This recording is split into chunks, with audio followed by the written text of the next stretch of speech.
केंद्र सरकार वक्फ एक्ट में बड़े स्तर पर बदलाव की तैयारी में है। मीडिया रिपोर्टों के मुताबिक मोदी कैबिनेट ने वक्फ एक्ट में बदलाव के लिए ऐसे बिल को मंजूरी दे दी है जिसमें लगभग 40 संशोधनों का प्रस्ताव है। इस बीच मीडिया के एक बड़े समूह द्वारा वक्फ एक्ट के सिलसिले में भ्रामक बातें फैलाई जा रही हैं। मीडिया की ऐसी रिपोर्टों में कहा जा रहा है कि वक्फ बोर्ड जिस प्रॉपर्टी पर चाहे दावा कर सकता है और उस पर कब्जा कर सकता है, जबकि सच्चाई और वास्तविकता इससे बहुत दूर है। इन भ्रामक और बेबुनियाद बातों को फैलाकर देश की जनता को गुमराह करने की हिम्मत उन्हें कहां से मिलती है, ये एक अलग विषय है।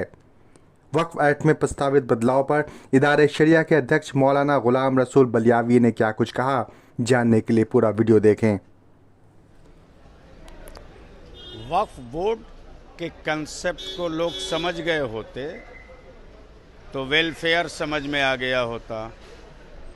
वक्फ बोर्ड की जो संपत्तियां हैं वो अगर यदि केंद्र सरकार वापस कर दे, राज्य सरकारें उसे वापस कर दें और उसका सर्वे करा करके अल्पसंख्यक कल्याण के हवाले कर दे, तो एजुकेशनली जो बैकवर्डनेस है मुस्लिम माइनॉरिटीज़ में, उसके ख़त्म करने के लिए हुकूमत के अनुदान की कोई आवश्यकता और ज़रूरत नहीं पड़ती।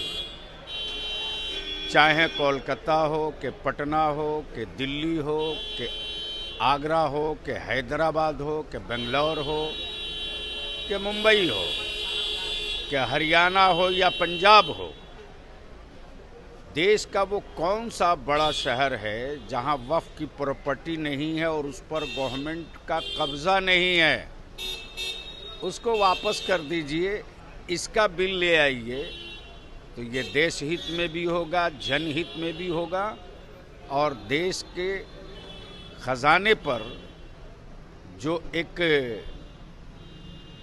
चवन्नी देना नहीं और सिक्का का हंगामा कि हमने मुस्लिम अक़लियतों को ये दे दिया वो दे दिया, इसकी भी ज़रूरत नहीं पड़ेगी।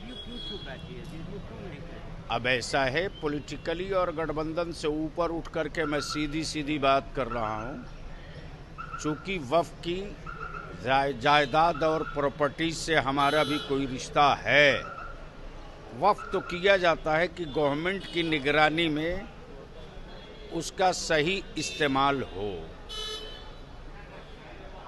अब इस वक्त अंजुमन इस्लामिया हॉल वक्फ की प्रॉपर्टी है। माननीय मुख्यमंत्री ने उस पर एक बड़ी धनराशि खर्च की।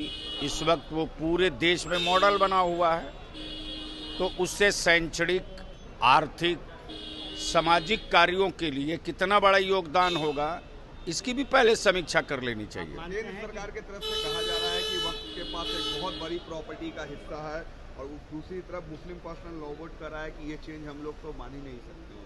ऐसा है कि इसमें चेंज करने का उनको राइट ही नहीं है। अब अगर चेंज करना चाहते, पूरा संविधान ही जब चेंज करने की तैयारी है, जब पूरा संविधान ही चेंज करने की तैयारी है, तो ये वक्फ और ये वो क्या है? मैं यहाँ एक बात और पूछूं, क्या जितने हमारे मठ हैं, आंगनबाड़ी है, मठ और आंगनबाड़ी में भी ये संशोधन लाएंगे?